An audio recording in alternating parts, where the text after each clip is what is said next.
Amém, queridos irmãos, chegamos à segunda-feira, terceira semana. Nessa terceira semana, o título geral é Prefácio e Saudação do Apóstolo. O título da segunda-feira, O Desejo de Deus, reconectar-nos por meio da nova criação.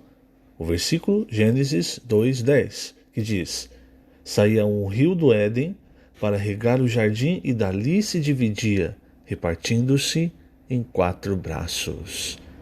Senhor Jesus, obrigado, Senhor, por mais um dia e obrigado, pois esse rio nos alcançou. Nós estávamos presos na correnteza desse mundo, mortos nos nossos delitos, nos nossos pecados, vivendo na vaidade de nossos pensamentos, até que o Senhor, como esse rio fluindo, a água viva, nos alcançou e nos levou, nos transportou para um reino de amor, justiça, um reino de luz, o reino dos céus. Obrigado, amado Senhor. Graças à tua obra, ao teu sofrimento, nós hoje experimentamos a bênção, nós hoje experimentamos a alegria e desfrute no Espírito Santo. Que esse rio continue fluindo na nossa vida, na nossa casa, na nossa família, para as pessoas ao nosso redor, nos transformando e trazendo tudo o que o Senhor é, todos os seus elementos divinos, as suas riquezas, para que a nossa vida não seja mais como vivíamos anteriormente, seja uma vida cheia da tua presença, cheia da tua glória, mostrando para as pessoas um viver cheio da vida, da natureza de Deus. Obrigado, Senhor. Jesus é o nosso Senhor. Muito bem, queridos irmãos, nessa segunda-feira o título é Desejo de Deus, reconectar-nos por meio da nova criação. Veja, quando o homem e a mulher, Adão e Eva, comeram do fruto da árvore do conhecimento do bem e do mal, eles, não só eles, mas toda a criação, se desconectou de Deus. E não só isso, também entrou o pecado e, por consequência, a morte. E essa morte, ela reinou até a chegada do Senhor Jesus, e ela reinou em toda a criação. Então hoje, a criação, a gente vê em Romanos, a criação geme, porque ela está presa num cativeiro de corrupção e vaidade.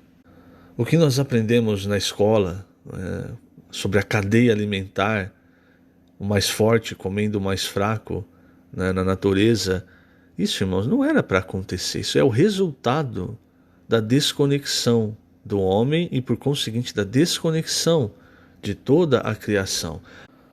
Até mesmo o universo, irmãos, infinito, não é? Os cientistas têm uma teoria sobre o universo, sobre a morte do universo, quando ele possivelmente teria atingido um estado de entropia máxima, onde não há mais nenhuma energia que pudesse sustentar a vida.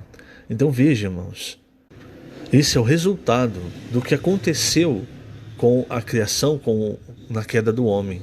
E de fato, irmãos, por isso o Senhor, em Apocalipse 21, 22, nós vemos o Senhor criando novos céus e nova terra, o que muito provavelmente também diz respeito a todo esse universo.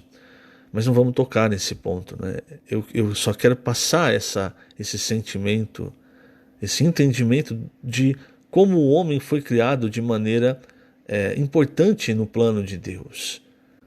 E o homem, ele foi criado à semelhança, à imagem de Deus.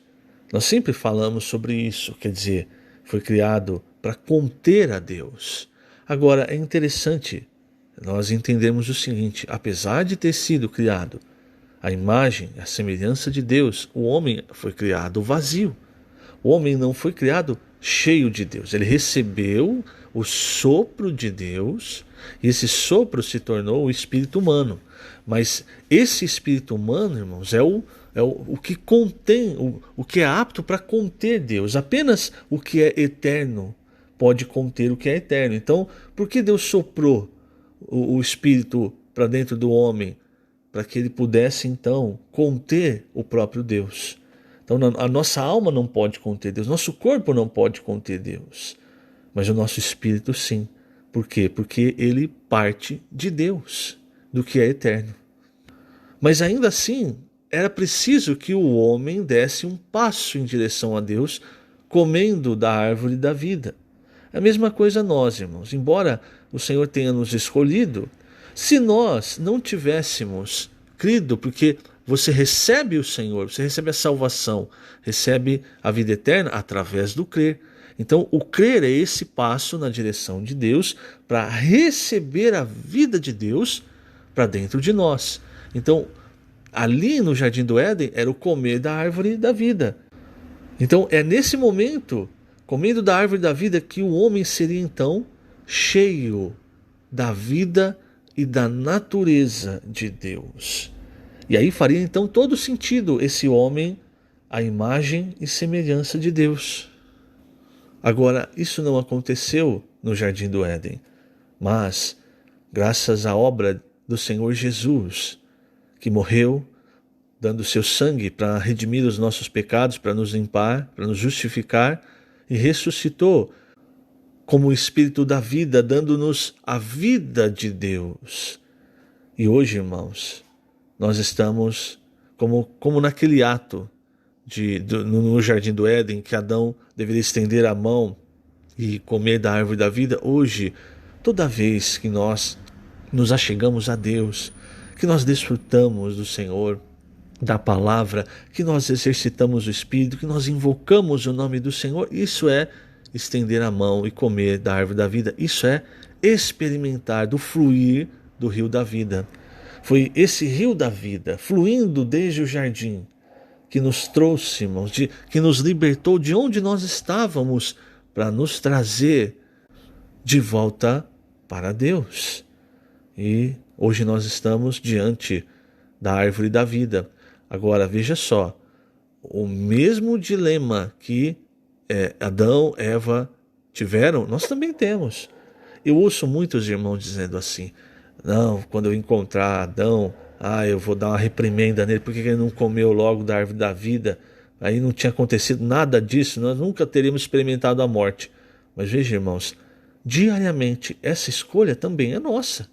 Diariamente nós podemos escolher entre a vida e a morte, quer dizer, entre desfrutar o Senhor, comendo e bebendo da árvore da vida, do rio da vida, ou simplesmente virar as costas e cuidar da nossa vida, cuidar das nossas coisas. Então veja que nós não podemos, na verdade, criticar, julgar Adão e Eva. Eva ainda foi enganada, e muitas vezes nós também somos enganados e nos apartamos da simplicidade e pureza devidas a Cristo. Graças a Deus, irmãos, o Senhor tem falado conosco. Hoje nós estamos reconectados a Deus, mas essa reconexão ainda é muito maior do que aquela conexão que havia no início, quando Deus criou o homem, porque aquela conexão, irmãos, era a nível da criação. O homem, a criatura, estava conectado a Deus por causa da criação. Hoje nós estamos conectados a Deus de uma maneira que não há mais como se desconectar, como se separar. Nós, no futuro, a Nova Jerusalém, o que é? É Deus com o homem, é inseparável. Um exemplo muito bom é quando você tem o café, por exemplo. Você tem o pó de café, você tem a água. São duas coisas diferentes. Mas quando você coloca o pó de café, quando você coloca a água, ali, joga o pó de café na água quente, você não separa mais. Não consegue mais voltar ao que era, ao pó. Você não consegue mais voltar à água. Então, assim, irmãos, hoje o que Deus está fazendo conosco. Ele está nos enchendo da sua vida, da sua natureza, de modo que quando as pessoas olhem para a nossa vida, quando as pessoas vejam assim, o nosso viver, elas vejam Deus. É isso que Paulo falou para Timóteo, quando ele falou sobre o mistério da piedade. A piedade, a melhor tradução, embora essa palavra não exista, mas para nós entendermos piedade, a melhor tradução do grego seria deusdade, que é você ter Deus, tanto Deus dentro de você, que você começa a mostrar esse Deus para as pessoas. É o mistério da piedade, é Deus manifestado na carne, é o resultado desse fluir, é o resultado de comer da árvore da vida.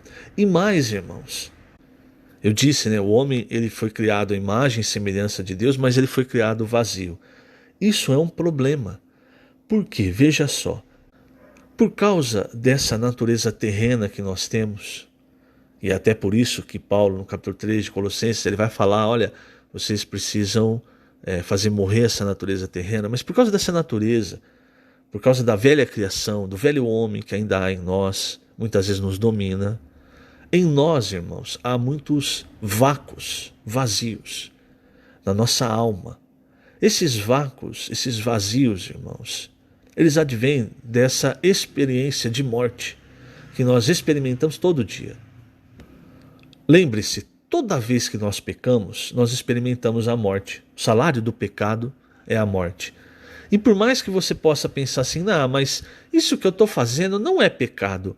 Você não define o que é pecado. Não é você que define o que é pecado. Quem define o que é pecado ou não é Deus. É como a lei de trânsito. Se você falar assim, bom, eu vou andar 5 quarteirões, eu não preciso colocar o cinto de segurança.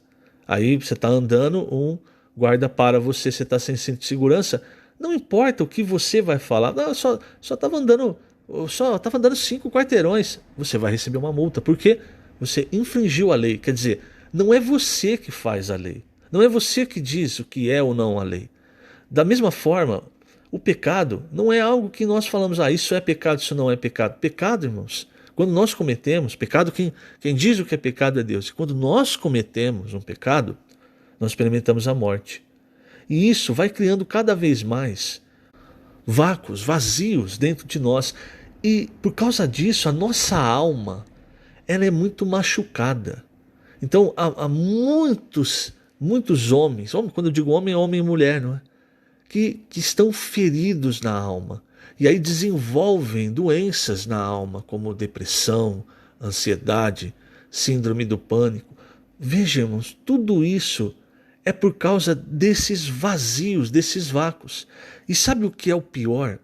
É que quando há um vazio, é nesse vazio que Satanás entra e trabalha a mentira e a vaidade. Por isso Paulo disse em Efésios 4, para nós não andarmos como os gentios andam, na vaidade dos seus pensamentos. Quer dizer, Satanás trabalhou tanta mentira, as pessoas hoje elas estão buscando coisas no mundo que no final são mentira e vão fazer com que elas experimentem mais morte. Você às vezes sai de casa, vai num lugar achando, eu vou numa festa, eu vou num bar, num show, eu vou para me divertir, eu vou para alegrar minha alma. Só que o efeito é o contrário, você vai criando mais vazio, mais buracos, mais vácuos na sua alma, e onde Satanás vai entrando e preenchendo com mais mentiras, te afastando de Deus. E isso, no final, geral, é a morte física, mas a alma vai também experimentando isso e vai morrendo, vai criando, vai gerando todas essas coisas, né, que nós vemos hoje. O único remédio, irmãos, é nós desfrutarmos de Deus, da palavra de Deus, porque a palavra de Deus é a verdade. E é só com a verdade, é só com o que é eterno, que a nossa alma vai ser curada. Curada desses vazios, satisfeita plenamente. E é por isso, irmãos, que nós pregamos também o Evangelho, para que as pessoas recebam desse fluir do rio da água da vida, recebam essa verdade para dentro de si e experimentem essa reconexão com Deus, curando a sua alma, ressuscitando, né, o seu espírito. Página 41, eu vou terminar com a página 41, o último parágrafo, esse encargo. Por isso que ao sair para pregar o Evangelho, encontramos tantas pessoas nas ruas com um vazio no coração. Estão entediadas, sofrendo e cansadas de correr atrás do vento. Não sabem como preencher o vazio que há em seu interior, pois o caminho para a árvore da vida foi fechado. Mas graças a Deus que saiu um rio do Éden para regar o jardim e dali se dividia repartindo-se em 4 braços. Os 4 braços do rio dão ao homem uma nova oportunidade de se reconectar com o Criador. Pela fé, ao crer na obra que Cristo realizou na cruz para nossa redenção, nascemos de novo, nascemos do Espírito e recebemos a vida de Deus. À medida que essa vida cresce, o Espírito jorra de nós como um rio de água viva, fluindo para alcançar outras pessoas. Aleluia!